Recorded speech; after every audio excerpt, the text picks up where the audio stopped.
Realtor at Better Homes and Gardens Real Estate Alliance Group. Good day to you. Hello. All right, we know words like active and sold and things like that, but there are a lot of other words. Let's start walking through them. Yeah, so when you come across listings, I mean, even if you're doing a self-search, right, Correct. on Zillow or on Realtor.com, you might see terms like contingent accepting backup offers, pending, sold, active. And so it can get really confusing as a home buyer understanding what those contingencies or statuses mean.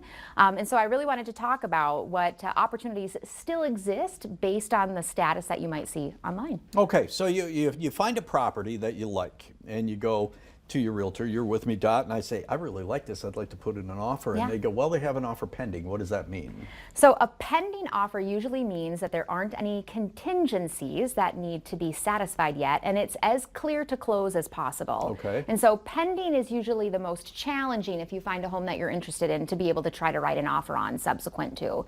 However, when you see a contingency, pending with a contingency, what that means is that that buyer has a contract on the property. However, it's dependent on something.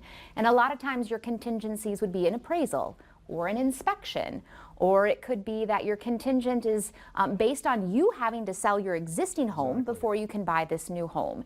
And so that opens the door a little bit further for someone who still is interested in writing an offer on it. Okay, now I know one of the things that you guys talk about frequently is make sure you're approved through your lending institution before you go home shopping.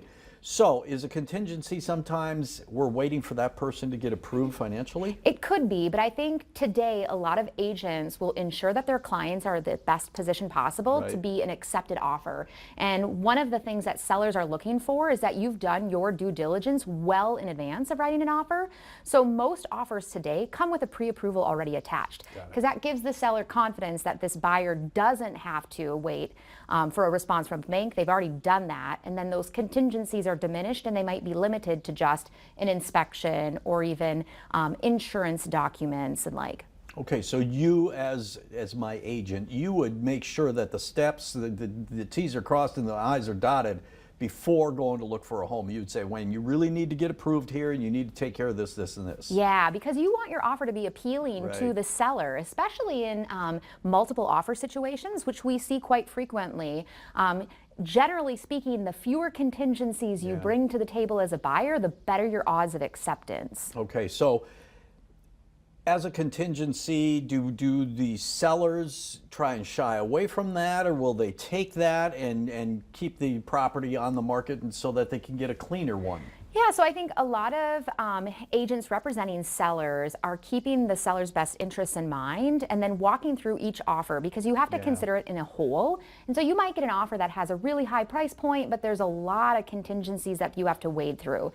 That might be less appealing to a seller for a lower price point with no contingencies. And so it's really based on what the needs of the seller are in their personal situation. That's why it's valuable to have an agent talk you through what an offer really means. Exactly. All right. One of the great things that we have for you today is we have a giveaway. Yes. All right, Dot, tell us about it. So it's time to give away a cookbook. And just right. as a reminder, anytime you see us on the show, scan the QR code. It'll give you access to our featured properties and allow you to enter to win a cookbook. And so I simply need a number between 1 and 14 this morning, Wayne. All right, let's go with number 14. So number 14, the lucky winner of the cookbook this month is Barbara Keller. There you go. Yeah. So what does Barbara have to do? So all Barbara has to do is swing by our office on Lockport in North Bismarck to pick up her cookbook. We will reach out to Barbara, give her a call, and maybe shoot her an email to let her know that she won this month's drawing. What a great time of year too. We're going into winter. You want to try new recipes? This cookbook will cover you for Oh, heck yeah. It's timely for Thanksgiving and then Christmas following suit. So